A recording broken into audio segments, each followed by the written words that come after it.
तो अभी हमारे पास एक क्वेश्चन है। A uniform rod of mass 20 kg and length 5 metre leans against a smooth vertical wall making an angle 60 degree with it.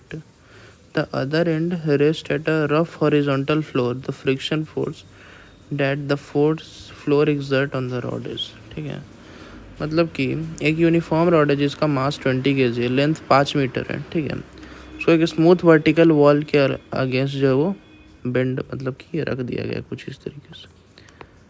ठीक है, ये वाला कुछ रॉड इस तरीके से रख दिया गया। ठीक है, थीटा जो दे रहा है वो कितना दे रहा है वर्टिकल वॉल से 60 डिग्री, तो ये 60 डिग्री दिया हुआ है। ठीक है, ये तो 90 होना है। तो अगर तो पूछ क्या रहा है, the other and rest at. ठीक है, ये वाला जो सरफेस है ये क्या है, रफ सरफेस है ये वाला। ठीक है, और ये स्मूथ है। The friction force that the floor exert on the rod. ठीक है, फ्रिक्शन फोर्स पूछ रहा है।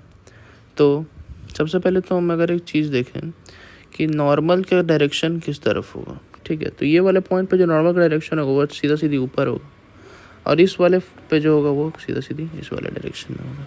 ठीक है, दोनों को नाम दे देते, इसको N1 लिख देते, इसको N2 लिख देते हैं।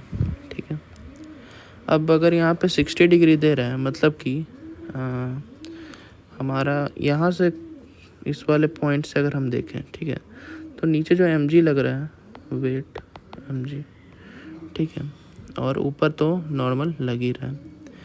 और यहाँ से अगर ये वाला थीटा भी देखे तो ये भी 60 हो जाना है, और इस वाले पे जो फोर्स लग रहा होगा कुछ इस डायरेक्शन में। ठीक है, अब जो है हम इसका लेंथ लिखते हैं, तो इसका लेंथ इन दोनों का लेंथ पता करना है। तो हाइपोटेनस मतलब कि ये जो रॉड है इसको हम एक हाइपोटेनस की तरह देख सकते हैं। अगर यहाँ पे 90 डिग्री एंगल है तो इसका लेंथ जो है 5 मीटर है।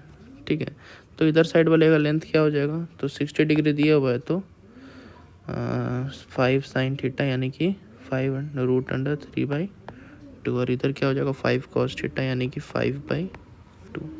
तो लेंथ तो पता चल गया। अगर हम नॉर्मल लिखे तो N1 अगर हम लिखना चाहे तो N1 क्या लिख सकते हैं, कोई फोर्स F मान लेते हैं। ठीक है, और N2 अगर लिखना चाहें तो वो क्या लिख सकते हैं, तो 20 दिया हुआ है 20 kg यानी कि 20 × 10 मतलब कि 200 न्यूटन। जी को हमको 10 लेना है इसीलिए। ठीक है, और अब यहाँ पे अगर हम टॉर्क लिखना चाहें किसी भी पॉइंट पे, ठीक है, जैसे हम इस वाले पॉइंट पे टॉर्क लिखते हैं। ठीक है, तो किसी भी पॉइंट पे टॉर्क लिखेंगे तो वो ज़ीरो होना है। ठीक है, तो टॉर्क ज़ीरो करने के लिए हम इस वाले पॉइंट को पे के लिए लिखते हैं। ठीक है, तो क्या लिख सकते हैं, N1 × 5/2 is equal to W × 5√3/2 × 1/2। ठीक है, और N1 का ही वैल्यू हमको निकालना है क्योंकि यही किसके बराबर है, F के बराबर। तो यहाँ से 5 से 5 गया, 2 से 2, और वेट मतलब W इज इक्वल टू क्या है हमारा mg है, और mg क्या है हमारा N2 यानी कि 200, मतलब कि W क्या हमारा 200 है। ठीक है, तो N1 इज इक्वल टू 200/2√3 यानी कि 100√3 हमारा आंसर हो जाएगा, जो कि ऑप्शन नंबर है